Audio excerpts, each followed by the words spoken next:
안녕하세요. 한국어의 복잡함을 삶의 이야기로 풀어내는 한국어 멘토 데이먼입니다. 지난주에 잡다 시리즈 첫 번째 편을 봐주신 분들 정말 감사해요. 오늘은 두 번째 편이에요. 오늘은 잡다를 쓰는 세 가지 표현을 배울 거예요. 첫 번째, 택시를 잡다. 두 번째, 기회를 잡다. 세 번째, 마음을 잡다. 재미있는 게 뭐냐면요. 이 세 개가 다 잡다를 쓰지만 쓰이는 상황과 의미가 전혀 달라요. 택시는 눈에 보이고 손으로도 잡을 수 있어요. 기회는 눈에는 안 보이지만 느껴서 잡아요. 그렇다면 마음은요? 여러분은 마음이 있다고 느끼나요? 첫 번째 표현이에요. 택시를 잡다. 저와 같이 말해볼까요? 택시를 잡다. 이게 무슨 뜻일까요? 택시를 타기 위해서 택시를 잡아야 하죠. 택시가 오고 있어요. 손을 들어요. 택시가 내 앞에 멈춰요. 그래서 잡다는 택시를 멈추게 하는 행동을 말하는 거예요. 상황 첫 번째. 당신은 지금 서울 명동에 있어요. 친구를 강남에서 만나기로 했어요. 한국 지하철은 아직 익숙하지 않아요. 그래서 택시를 타기로 했어요. 길에서 손을 들어요. 택시가 멈춰요. 친구한테 메시지를 보내요. 뭐라고 쓸까요? 이렇게 써요. 나 지금 택시 잡았어. 30분 뒤에 도착해. 다시 들어볼까요? 나 택시 잡았어. 지금 택시 잡았어. 상황 두 번째. 비가 정말 많이 오고 있어요. 당신은 회사 앞에서 택시를 기다려요. 근데 택시가 안 와요. 10분, 20분, 30분 계속 시간만 지나가요. 직장 동료에게 문자가 왔어요. 택시 잡았어? 당신은 대답해요. 아니, 비가 와서 택시 잡기가 너무 어려워. 다시 들어볼까요? 택시 잡기가 어려워. 비가 와서 택시 잡기가 너무 어려워. 상황 세 번째. 당신은 인천공항에 도착했어요. 짐이 많아요. 일반 택시는 작아요. 그래서 큰 택시가 필요해요. 한국에서는 큰 택시를 뭐라고 할까요? 콜밴이라고 해요. 영어의 콜 그리고 밴이 합쳐진 한국식 영어 표현이에요. 당신의 한국 친구가 이렇게 당신에게 말해요. 내가 콜밴 잡아줄게. 무엇인가 다른 사람을 위해 대신 행동을 해줄 때 동사 플러스 줄게 라고 표현해요. 내가 도와줄게. 내가 밥 사줄게. 이렇게요. 한국에서는 택시를 잡는 방법이 세 가지 있어요. 첫 번째는 길에서 손을 드는 거예요.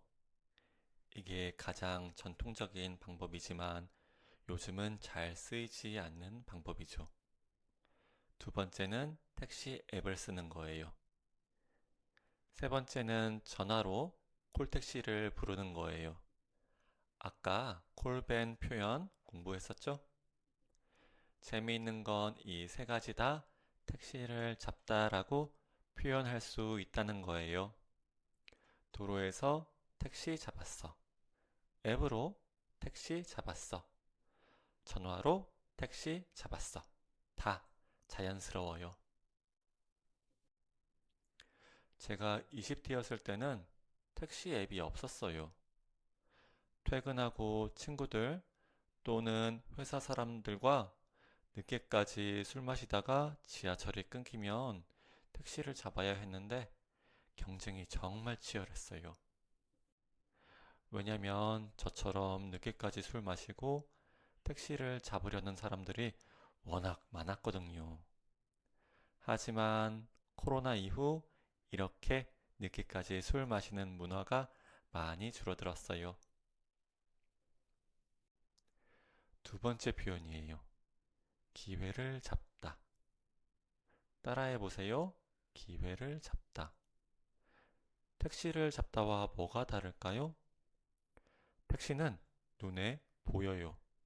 저기 택시가 온다, 손을 든다, 잡았다. 명확하죠. 기회는 눈에 안 보여요. 상황을 봐야 해요.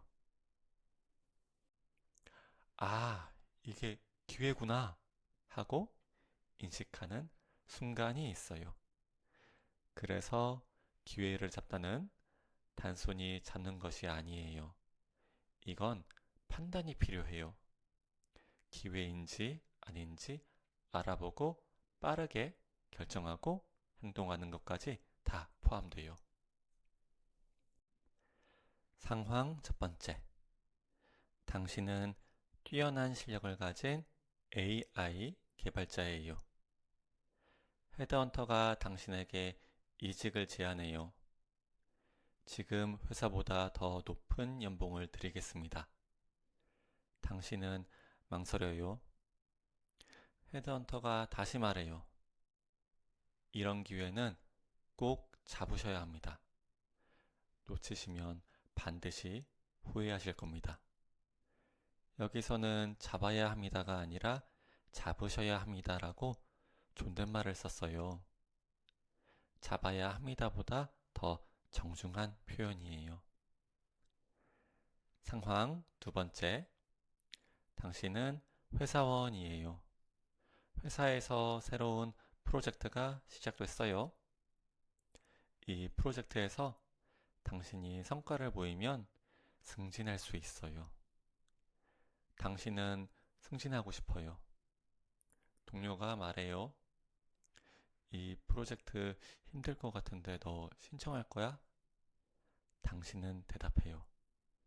당연하지. 이번 기회를 꼭 잡고 싶어. 꼭은 강조 표현이에요. 비슷한 표현으로는 반드시가 있어요. 이번 기회를 꼭 잡고 싶어. 이번 기회를 반드시 잡고 싶어. 상황 세 번째. 당신의 후배가 고민하고 있어요. 회사에서 후배에게 미국으로 파견 근무를 제안했거든요. 후배는 결정을 못하고 있어요. 당신은 조언해요. 기회는 자주 안 와. 왔을 때 잡아야 해. 놓치고 후회하지 마. 한국 사람들이 정말 많이 하는 말이에요. 기회는 자주 안 온다. 그러니까 왔을 때 잡아라. 다른 사람이 잡기 전에.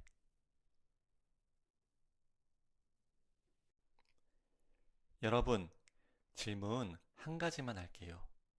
한국에서 가장 안정적이고 돈을 많이 버는 직업은 무엇일까요?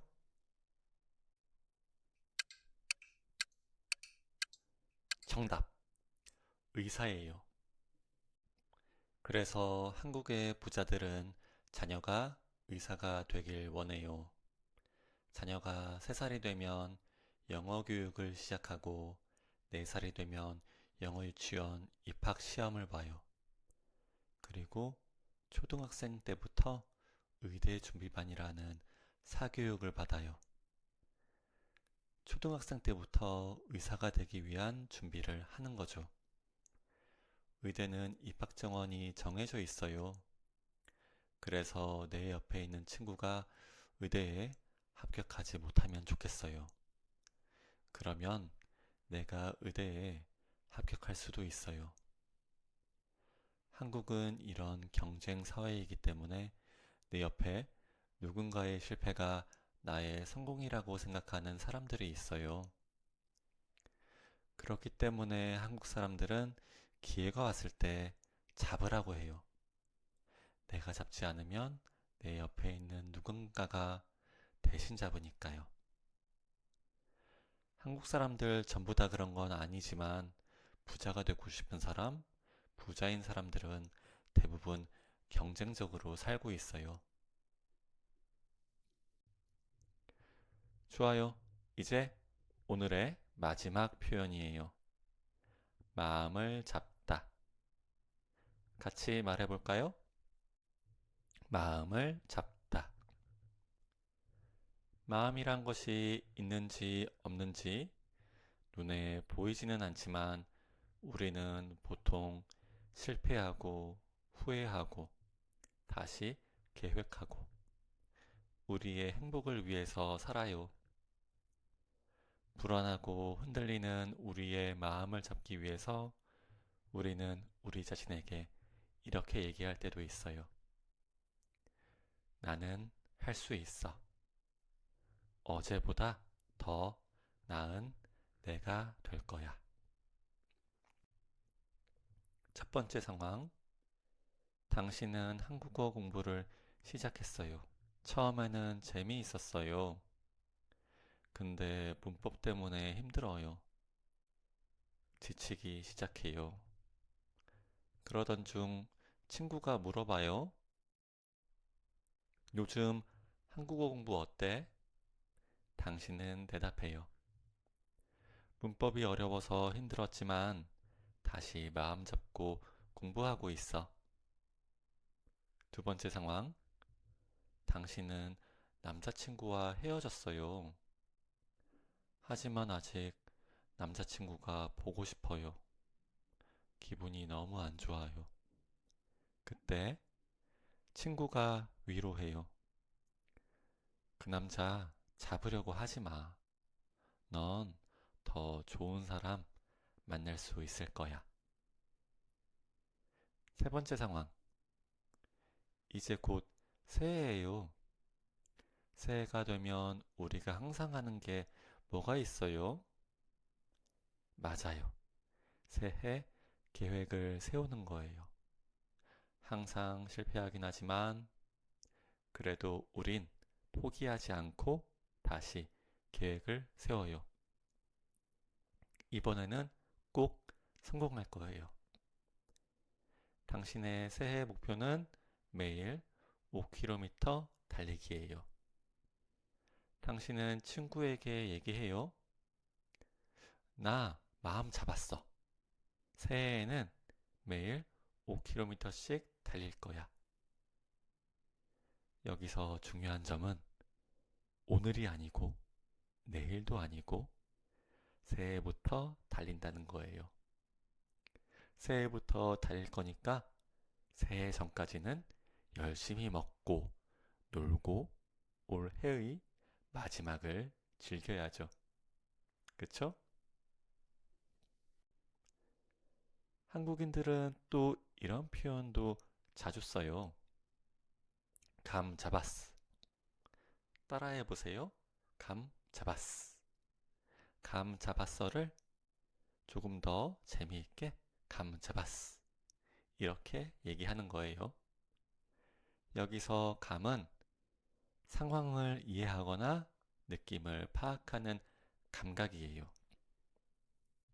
예를 들면 당신은 새로운 게임에 도전해요. 처음에는 규칙을 배우고 익히느라 힘들어요. 하지만 계속 하다 보면 익숙해지겠죠? 그때 이렇게 얘기해요. 감 잡았어. 또는 누군가 당신에게 거짓말을 해요. 당신은 거짓말인지 아닌지 잘 몰라요. 하지만 무엇인가 이상한 느낌을 받았어요. 그러다 어떤 거짓말에 대한 단서를 발견해요. 그때 이렇게 얘기해요. 아, 감 잡았어. 이해되시나요? 자, 오늘 배운 내용을 지난번 내용과 같이 정리해 볼게요. 첫 번째, 택시를 잡다. 공을 잡다와 같이 눈으로 볼 수 있는 물리적인 것을 잡는 거예요. 택시 잡아놨어. 응? 이건 무슨 뜻일까요? 지난번에 학습한 방을 잡아놓다를 떠올려 보세요. 이건 택시를 잡고서 다른 사람이 타지 못하게 내가 잡고 있는 거예요. 두 번째, 기회를 잡다. 보이지 않지만 보인다고 생각하고 잡는 거예요. 그리고 정말 기회라면 놓치지 말고 잡아야 하죠. 지난번에 학습한 회의를 잡다란 표현 기억하세요? 회의가 실제로 눈에는 보이지 않지만 우리는 회의를 잡을 수 있어요. 이해되셨나요? 세 번째, 마음을 잡다. 마음이 움직인다고 상상하고 쓰는 표현이에요. 좀 더 강조하고 싶을 땐 마음을 다잡다 라고 표현하기도 해요. 참고로 저는 여러분의 마음을 다잡기 위해 정말 노력하고 있습니다. 오늘 제가 준비한 내용은 여기까지입니다. 여러분은 좋은 기회를 잡았던 적이 있나요? 혹은 최근에 무언가에 대해 마음을 다잡은 적이 있나요? 댓글로 잡다를 사용해서 여러분의 이야기를 들려주세요. 오늘 수업 내용을 잘 잡으셨다면 좋아요, 구독, 댓글 부탁드릴게요. 그럼 다음 시간에 뵙겠습니다. 감사합니다.